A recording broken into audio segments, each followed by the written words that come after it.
मुंबईच्या महापौर कोणत्या पक्षाचा होणार यावर अद्याप महायुतीचा निर्णय झालेला नसतानाच मुंबई महापालिकेतील सर्व समित्यांवर मात्र निवडणुकीत सर्वात जास्त जागा जिंकलेल्या भाजपचंच वर्चस्व राहणार आहे। त्यापाठोपाठ शिवसेना उद्धव बाळासाहेब ठाकरे पक्षाच्या वाट्याला सदस्यत्व मिळेल। स्थायी समिती आणि सुधार समितीमध्ये या दोन पक्षाचे सर्वाधिक सदस्य असणार आहेत। सातारा जेडपी निवडणुकीत भाजप उमेदवार सागर शिवदास यांच्यावर गंभीर आरोप होत आहेत। निवडणुकीसाठी त्यांनी आपली तिसरी मुलगी मृत दाखवल्याचा आरोप अपक्ष उमेदवारांना केलाय। तसंच भाजपनं प्रशासनावर दबाव टाकून निकालही फिरवला असल्याचा दावा त्यांनी केला। या प्रकरणी 27 तारखेला सुनावणी होणार आहे। अजित पवारांबाबत संजय राऊतांनी मोठा दावा केलाय। भविष्यात अजितदादा शरद पवारांसोबत महाविकास आघाडीत सहभागी होतील असं संजय राऊतांनी म्हटलंय। तर महायुतीत असताना दादांनी महाविकास आघाडीसोबत युती केल्यानं त्यांच्यावर कारवाई होईल असं सुद्धा राऊतांनी म्हटलं। नुकताच महानगरपालिकेच्या निवडणुका पार पडल्या आणि त्यानंतर सर्वच पक्षाकडून आपला महापौर आणि गटनेता निवडीची प्रक्रिया सुरू आहे। याच पार्श्वभूमीवर राष्ट्रवादी शरदचंद्र पवार पक्षानं गटनेतेपदी महिलेला संधी दिली आहे। पक्षाच्या बैठकीत अन्सारी मुसरत मोहम्मद अरशद यांची नियुक्ती करण्यात आली आहे। भाजपकडे सत्ता आहे तर पैसा आहे, त्यातून चंद्रपुरातील अनेक नगरसेवकांना ऑफर दिली जात असल्याचा आरोप काँग्रेस नेते विजय वडेट्टीवारांनी केला। या वक्तव्यावरून भाजप नेते सुधीर मुनगंटीवारांनी जोरदार पलटवार केला। काँग्रेस नेत्यांना बेताल वक्तव्य करण्याचा संसर्गजन्य आजार जडल्याचा घणाघात मुनगंटीवारांनी केलेला आहे। जिल्हा परिषद निवडणुकीत बंडखोरी करणाऱ्यांना हसन मुश्रीफांनी कडक इशारा दिलाय। आमची आणि त्यांची भेट आता स्वर्गातच असं म्हणत मुश्रीफांनी बंडखोरांना परत घेण्याबाबत आपली भूमिका स्पष्ट केली आहे। यावेळी त्यांनी कार्यकर्त्यांना जोमानं काम करण्याचं आवाहन केलंय। प्रवीण परदेशी यांच्या नियुक्तीला राज्य सरकारनं 3 वर्षाची मुदतवाढ दिली आहे। महाराष्ट्र इन्स्टिट्यूट फॉर ट्रान्सफॉर्मेशन या संस्थेचे प्रवीण परदेशी मुख्य कार्यकारी अधिकारी आहेत। त्यांची मुदत आता 3 वर्षांसाठी वाढवली। रायगड जिल्ह्यातील 15 पंचायत समित्यांच्या निवडणुकीसाठी उमेदवारी अर्जाची छाननी पूर्ण झाली। यामध्ये जिल्हा परिषदेसाठी 361 तर पंचायत समितीसाठी 656 उमेदवारांचे अर्ज वैध ठरले। 27 जानेवारीला उमेदवारी अर्ज मागे घेण्याचा शेवटचा दिवस आहे। नाशिकच्या मनमाडमध्ये नगर परिषदेच्या लोकप्रतिनिधींनी थेट मैदानात उतरून स्वच्छता मोहिमेला सुरुवात केली। नगराध्यक्ष, उपनगराध्यक्ष, नगरसेवक आणि मुख्याधिकारी यांनी स्वतः हातात झाडू घेऊन शहर स्वच्छतेसाठी कंबर कसली आहे। निवडणूक आयोगाच्या नियमानुसार महापालिका निकालानंतर 30 दिवसाच्या आत सर्व उमेदवारांनी निवडणूक खर्च सादर करणं बंधनकारक होतं। मात्र वाशिममधील केवळ 122 उमेदवारांनीच खर्चाचा तपशील सादर केला। माळच्या 9 लाख उमरे गावात भाजप उमेदवार मेघा भागवत, रवी शेटे यांच्या प्रचाराचा शुभारंभ झाला। ग्रामदैवत श्री भैरवनाथ महाराजांच्या मंदिरात नारळ फोडून शुभारंभ झाला। ग्रामदैवताचा आशीर्वाद आणि विकासाचा ठाम संकल्प घेऊन भाजपनं प्रचाराला सुरुवात केली।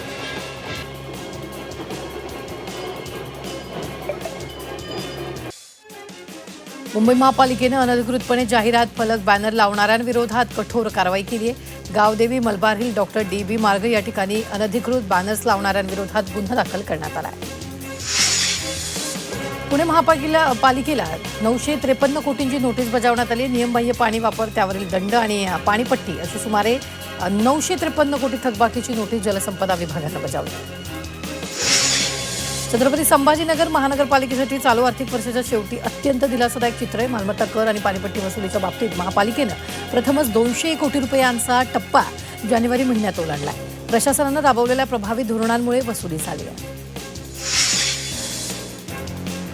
वसई विरार महापालिकेच्या क्षेत्रात घनकचरा विल्हेवाटीच्या नावाखाली झालेल्या 34 कोटी रुपयांचा मोठा भ्रष्टाचार उघड आलेला आहे। या प्रकरणी कंत्राटदाराचा ठेका रद्द केला आणि या घोटाळ्याविरोधात सातत्यानं तक्रारी येत होत्या।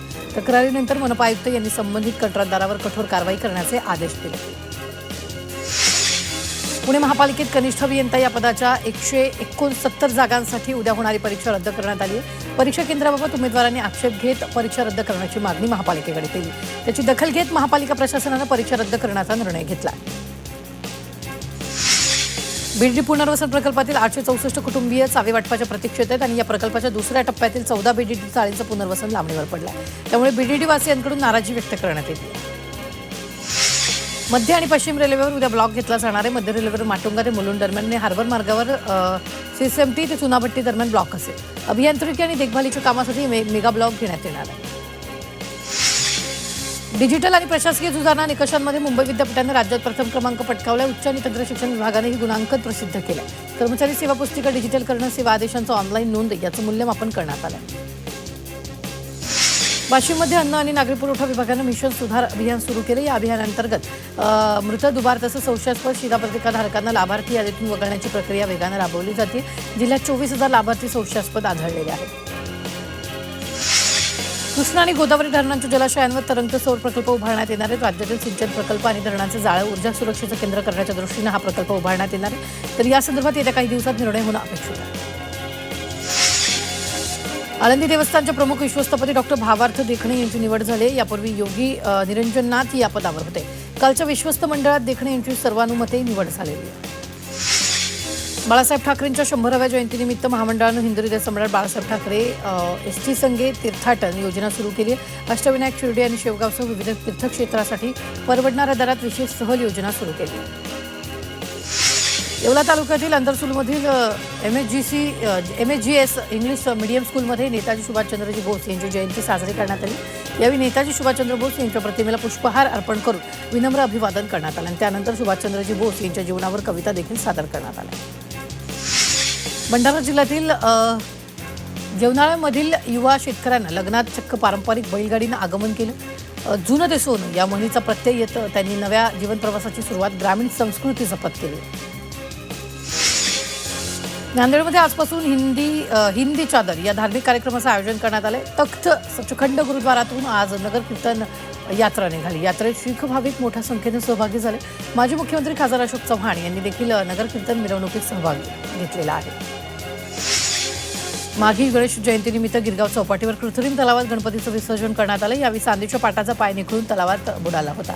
पोलिसांनी याची दखल घेत कंत्राटदाराच्या कर्मचाऱ्यांना सूचना देऊन पाटाचा पाय मिळवून दिला.